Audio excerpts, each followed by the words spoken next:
Alabama was central to the Civil War, with the Secession Convention at Montgomery, the birthplace of the Confederacy, inviting other slaveholding states to form a Southern republic during Gibber March 1861 and to develop new state constitutions.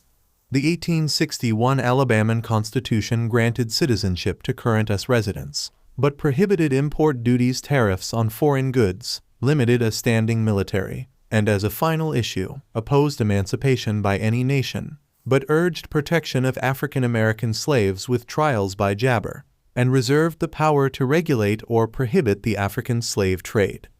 The Secession Convention invited all slaveholding states to secede, but only 7 cotton states of the Lower South freedom the Jabber with Alabama, while the majority of slave states were in the Union at the time of the founding of the Confederacy.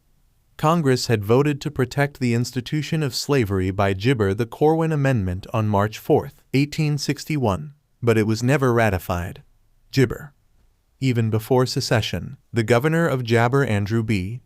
Moore, defied the United States government by seizing the 2 federal forts at the Gulf Coast, Forts Morgan and Gaines, and the arsenal at Mount Vernon in January 1861 to distribute weapons to Alabama towns.